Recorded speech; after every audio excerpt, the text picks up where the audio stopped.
백은영입니다. 요즘 임영웅 씨가 예능 출연이 잦습니다. 자, 임영웅 씨가 직접 출연하는 게 아니라 그렇게 예능과 라디오에서 임영웅 씨를 참 많이 거론합니다. 근데 그중에 단골 이야기가 뭐냐면 인기가 가장 많은 사람을 뜻할 때 임영웅, 그리고 많은 대중들이 찾는 사람 할 때 또 임영웅, 이런 식으로 엄청나게 비유가 많이 되고 있고, 또 인상 좋은 사람 할 때 또 임영웅 이렇게 거론되고 있습니다. 노래 잘하는 사람 임영웅 이러는 건데, 자, 이번에는 어떤 이야기로 또 임영웅 씨가 거론이 됐는지 여러분들과 함께 또 이야기를 나눠보겠습니다. 놀면 뭐하니라는 프로그램 아십니까, 여러분? 놀면 뭐하니 한번 검색해 보겠습니다. 놀면 뭐하니. 자, 놀면 뭐하니라는 프로그램은요, 이 유재석 씨가 나오고 있는 MBC의 대표 예능입니다. 높은 시청률을 자랑하고 있고요. 또 여기 출연진을 보자면 유재석 씨, 하하, 주재, 박진주, 이경, 미주, 이렇게 아주 재미있는 캐릭터들이 다 모여 있습니다. 어쨌거나 MBC의 대표 예능입니다. 가장 밀고 있는 예능이죠. 놀면 뭐하니, 그리고 나 혼자 산다, 이렇게 두 가지가 MBC에서 가장 밀고 있는 예능인데, 이번 주 예능에서 임영웅 씨가 또 거론이 됐습니다. 무슨 얘기냐, 이 주재 씨라는 분이 있습니다. 주재 씨가 있는데, 이 철원에 이 어머니를 모시고 이동하는데, 이 버스를 타고 이동하는데요. 자, 여기 써 있죠. 임영웅으로 대통합.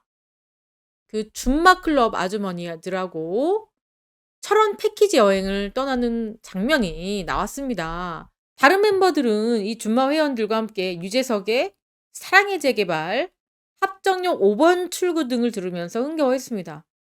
그런데 갑자기 R&B가 흘러나온 겁니다. 이거를 신청한 사람이 누구죠? 주우재 씨입니다. 그러니까 이게 아주머니들께서 좋아할 만한 노래를 선택해야 되는데 주우재 씨가 분위기 파악을 못한 거죠. 유재석 씨가 꼴값 떨래? 라고 이야기를 했고, 주우재는 한번 즐겨보시라 라면서 회원들에게 권유를 했지만 외면을 받았습니다. 또 이어서 이여름 썸머라는 쿨의 노래를 또 틀었는데 또 외면받고, 또 주우재는 르세라핌을 들을까요? 라고 물어봤지만 그런 소리 하지 말라라는 반응이 돌아왔습니다. 결국에 임영웅의 사랑은 도망가를 신청해서 크게 마음을 샀다는 이야기입니다. 자, 지금 이분들 표정 보이십니까? 임영웅 씨의 사랑은 늘 도망가를 들으니까 이거지 하는 표정입니다. 너무 행복해 하시죠? 모두 다 영웅, 영웅, 임영웅 씨 노래에 푹 빠져 있습니다. 진작에 틀지. 남녀노소 세대 불문을 한다, 이런 이야기입니다. 임영웅으로 대통합됐다. 이 버스 아니요. 자, 표정 보이시죠? 자, 모두 떼창을 불렀습니다. 사랑아 왜 도망가, 이렇게 노래를 불렀고, 또 재밌는 게 또 있었습니다. 이 한 분께서 유재석 씨가 앉아 있었잖아요. 여기 유재석 씨가 앉아 있는데 툭툭 치면서 뭘 물어보냐면, 유퀴즈에 임영웅이 나왔잖아요.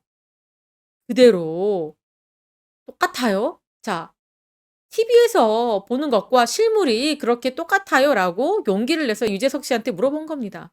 이 유재석 씨가 예, 똑같아요, 이렇게 웃으면서 대답을 해줬죠. 자, 이렇게 이 버스 안이 임영웅 씨로 대통합이 되었다. 모두 다 버스 안에서 떼창을 불렀다. 이런 재미있는 예능이 또 소개가 됐습니다. 자, 또 어떤 인터뷰가 있었느냐.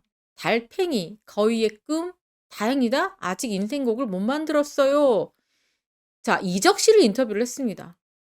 데뷔 30년을 기념해서 조선일보에서 이적 씨와 인터뷰를 했는데, 이적 씨가 또 이번에 또 책도 냈다고 합니다. 본인의 여러 가지 이야기를 담은 책도 냈는데, 그 중에서 임영웅 씨 이야기가 또 거론이 됐습니다. 이적 씨 하면 떠오르는 임영웅 씨의 그 노래 뭘까요, 여러분? 다시 만날 수 있을까입니다. 다시 만날 수 있을까? 이적 씨가 만든 곡이죠. 자, 상업적으로 가장 성공한 것이 무엇이냐? 라는 질문에 단기 저작권으로는 임영웅의 다시 만날 수 있을까? 이다. 결혼식마다 불러서 저작권료가 꾸준히 들어오고 있다. 이렇게 이야기를 합니다. 임영웅 씨의 다시 만날 수 있을까 뿐만 아니라 이렇게 임영웅 씨의 노래로 저작권 수입이 짭짤한 사람들도 있습니다. 누굴까요? 이 조영수 씨죠. 조영수 씨는 임영웅 씨 곡으로 잠실 L타워를 갈 수 있을 것 같다. 잠실 L타워 어마어마하게 비싼 곳입니다. 뭐 40억, 50억 정도 하는 곳인데 조영수 씨도 임영웅 씨 곡 때문에 정말로 수입이 짭짤하다 이렇게 솔직하게 고백을 했습니다. 조영수 씨는 자신의 첫 메가히트 곡은 신화의 브랜드 뉴다. 자, 이 곡으로 자신이 원룸에 살았다고 합니다. 월세를 살았는데 이 곡 하나로 강남역 근처 원룸 오피스텔 자가로 옮겼다라고 밝혔습니다. 이 저작권료가 진짜 어마어마한 것 같습니다. 또 다른 저작권 효자곡은 임영웅의 이젠 나만 믿어요입니다. 이거는 이 정도의 스케일이 아닙니다. 오피스텔 자가가 아니라 사실 이 당시에 오피스텔 자가요. 뭐 사이즈와 규모의 차이가 있겠지만 당시에 한 몇 년 전이죠? 한 15년 전만 해도 이 강남에 있는 오피스텔을 1.5억 뭐 2억이면 살 수 있는 것도 있었습니다. 지금은 뭐 엄청나게 올랐죠. 근데 이때는 그만큼 벌었는데 임영웅 씨의 이제 나만 믿어요라는 곡으로 자, 김희철 씨가 잠시 L타워 갈 수 있냐라고 물어봤습니다. 그랬더니 조영수 씨가 아직은 아니지만 앞으로 갈 수 있을 것 같다. 이렇게 대답을 했거든요. 아마 지금쯤이면 켜켜이 쌓인 그 저작권료가 이 잠실 L타워를 갈 수 있을 만큼 됐을 것 같습니다. 뿐만 아니죠. 임영웅 씨의 이 저작권료로 많은 돈을 벌었다라고 솔직하게 고백한 사람이 또 있습니다. 누구냐? 바로 엄청난 작사가죠. 김이나 씨입니다. 저작권 효자가 바로 임영웅이다. 임영웅이 너무 고맙다. 이렇게 이야기를 했는데 김이나 씨가 라디오스타에 나와서 이런 이야기합니다. 최근 저작권 명세서에서 압도하는 분, 가부좌를 틀고 계신 분, 바로 임영웅 씨의 이젠 나만 믿어요다. 이게 압도하고 있다. 이렇게 이야기를 했습니다. 아직도 이제 나만 믿어요가 차트 안에 있다. 늘 큰 감사를 드리고 있다. 임영웅에게 너무 고맙다. 이렇게 이야기를 했습니다. 자, 이처럼 임영웅 씨로 인해서 저작권으로 경제적으로 굉장히 큰 혜택을 보고 있는 사람들이 굉장히 많습니다. 임영웅 씨에게 곡을 주고 싶어서 얼마나 많은 작사, 작곡가들이 줄을 서 있겠습니까? 그거를 또 선별하고 고르는 작업. 굉장히 쉽지 않고요. 또 요즘에는 임영웅 씨가 본인이 자작곡을 써서 곡을 발표하고 있잖아요. 길게 놓고 봤을 때는 임영웅 씨가 자신의 곡을, 자신의 음악성을 발휘할 수 있는 그런 작사, 작곡 실력이 더 많이 생겨서 다른 작곡가나 작사자에게 받지 않았으면 저는 개인적으로 좋겠거든요. 왜냐면 이게 뭐 저작권료 주는 게 아까워서가 아니라 나에게 맞는 노래를 내가 가장 잘 알고 있잖아요. 나에게 맞는 노래를 자신이 작사, 작곡해서 자기 길을 찾아가는 게 아티스트로서 가장 보기 좋은 길 같습니다. 그래야지 또 롱런할 수도 있고요. 자, 왜냐면은 다른 곡을 받으면 곡의 변화를 준다라고 하면서 어떤 흐름을 잡지 못하는 경우가 많거든요. 좀 많은 변화가 있을 수도 있고 그리고 임영웅 씨만의 또 색깔을 잘 모르는 작곡가의 곡을 받을 수도 있고 또 그렇기 때문에 저는 임영웅 씨가 자작곡을 좀 더 만들었으면 좋겠다 이런 개인적인 바람이 있습니다. 어쨌거나 지금 현재도 임영웅 씨의 이 자작곡들이 큰 사랑을 받고 있습니다. 여기 보실까요? 마이 리틀 히어로 임영웅 장르가 된 그의 가능성은 어디까지냐? 임영웅이 곧 장르다. 이런 이야기들 최근에 굉장히 많이 나오고 있는데요.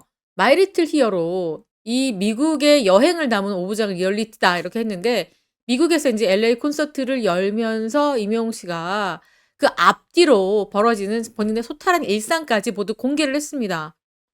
근데 여기 뭐라고 썼냐면 지금껏 특정 가수의 단독 리얼리티 예능을 그것도 공영방송에서 방송한 적이 있었던가? 특혜냐? 아니다. 특혜가 절대 아니고 임영웅이란 가수가 그만큼 전 국민적인 사랑을 받고 있고 또 임영웅 씨가 그런 사랑을 알기에 팬 서비스 차원에서 출연한 거죠, 여러분들.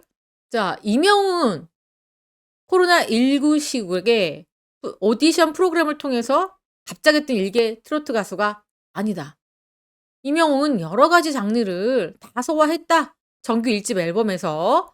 그리고 작년에 8개 도시에 이어서 올해 2월에는 미국 공연까지 모두 마쳤고 이 모든 공연은 빛의 속도로 매진이 됐고 25만 명의 관객이 몰려들었다. 그리고 마이 리틀 히어로 로스앤젤레스 돌비 극장에서 올린 역사적인 순간을 중심에 두고 이명웅 씨의 모습을 안배했다. 이렇게 밝혔습니다. 자, 그러면서 첫 회에는 어때요? 이명웅 씨의 어린 시절 담은 동영상은 없고 사진 몇 장이 전부다. 자, 성장하면 내 어린 시절 너무 궁금하죠? 내가 어떤 모습이었는지, 우리 부모님은 또 나를 어떤 모습으로 사랑해 주셨는지가 너무너무 궁금한데, 자, 아버지가 없는 유년의 궁핍은 볼에 남은 흉터와 더불어 그의 짠한 스토리텔링을 형성한다. 이 기자가 많이 알고 있습니다. 그렇기 때문에 33살의 모습을 담아두고 싶다. 이명웅 씨의 바람이 프로그램의 취지에 진정성을 부여했다. 이렇게 이야기를 했습니다. 자, 그리고 이명웅 씨와 엄마와 외할머니와 함께 요리를 만들고 이 오징어찌개, 이명웅 씨가 어릴 때는 오징어가 저렴했습니다. 그나마 비싼 생선 말고 오징어가 또 고단백이잖아요. 이거를 끓여서 엄마와 할머니와 이명웅 씨가 먹었던 그 단촐했던 그 가족들. 하지만 그 안에서 사랑이 엄청나게 생성이 됐겠죠. 자, 이명웅 씨에게 이 오징어 찌개는 단순한 음식이 아니라 사랑입니다. 이 할머니와 엄마와 영웅이 이 세 가족이 함께 모여서 머리를 맞대고 먹었던 그 따뜻했던 추억이고, 그리고 이명웅 씨의 어린 시절 너무 행복했던 기억입니다. 자, 이명웅은 다른 가수들처럼 이 섹슈얼리티, 강함, 박력, 능청, 넉살 내세우지 않는다. 예의 바른 아들의 이미지로 내세운다. 여성들에게 위로와 힐링을 전한다. 이명웅의 음색은 청아하고 호흡이 편안하고 트로트 특유의 꺾는, 긁는 소리, 엇박자, 기교는 없다. 무대 매너에 과함도 없다. 멘트를 해야 할 때, 춤을 춰야 할 때 허세를 빼고 담백하게 보여준다. 이렇게 이야기를 했습니다. 자, 이명웅 씨의 미국 공연, 미국 각지에서 온 교민, 그리고 한국에서 건너간 팬들, 하기야 영웅시대 공식 팬클럽이 19만 명이 넘는다. 이명웅의 팬덤은 기부와 봉사활동도 놀랍지만 더 놀라운 점은 개방성이다. 이명웅은 올드하지 않다. 자, 이명웅은 아비앙또, 이명표 레게, 이명표 힙합을 보여주고 있다. 장르를 넘어서 그냥 이명웅 자체가 장르가 됐다. 자, 이명표 힙합, 이명표 레게가 있다. 그러니까 이명웅이 뭐든지 하면 그게 곧 장르가 된다. 맞죠? 저희도 충분히 느끼고 있습니다. 이명웅 씨가 하는 거라면 이명표 예능, 이명표 노래, 이명표 웃음 다 사랑합니다. 자, 젊었을 때 다 거쳐가는 과정이죠. 조용필, 이문세, 변진섭, 김광석. 자, 맞아요. 저는 이문세 씨를 엄청 좋아했습니다. 여기 하나, 둘, 셋, 4명 중에 저는 이문세 씨를 좋아했던 사람인데, 나이가 들면서 직설적이고 노골적인 트로트에 거부감을 느끼는 중년의 귀가 편안하게 안착하는 바로 그곳이 이명웅의 노래이다. 노년층에 이어서 베이비 부머 세대가 이명웅의 팬으로 새로 입덕함으로써 갈수록 팬층이 두꺼워질 전망이다. 이렇게 썼습니다. 맞죠? 노년층이 아니라 지금 이명웅 씨의 팬층은 점점 나이가 젊어지고 있습니다. 왜냐면 이명웅 씨의 노래가 아주 다양해지고 있잖아요. 뭐 발라드면 발라드, 댄스면 댄스, 뭐 레게면 레게, 힙합이면 힙합, 락이면 락 모두 다 소화할 수 있기 때문에 이명웅 씨의 팬층은 점점점 넓어지고 두꺼워질 것이다. 이렇게 전망을 하고 있습니다. 이번 시간은 이렇게 이명웅 씨가 각종 예능에 거의 매일 등장하고 있습니다. 이명웅 씨를 거론하는 곳들은 대부분 인성이 좋다, 인상이 좋다, 노래가 좋다, 뭐 이런 칭찬하는 부분에서 이명웅 씨가 항상 튀어나오고 있고 비유가 되고 있습니다. 뿐만 아니라 이 가수 이적 씨가 데뷔 30년 차를 바라보고 있는데요. 상업적으로 가장 성공한 노래에 자신이 이명웅 씨에게 만들어준 이제 나만 믿어요를 뽑았습니다. 뿐만 아니라 이렇게 조영수 씨도 그렇고 김이나 씨도 그렇고 이명웅 씨에게 곡을 준 다음에 저작권으로 큰 돈을 번 다음에 이명웅 씨에게 이렇게 고마움을 표하고 있다는 사실. 자, 가요계에는 이명웅 씨에게 곡을 주기 위해서 내노라 하는 작사 작곡가들이 줄을 서 있다는 거, 그런 이야기 전해드렸습니다.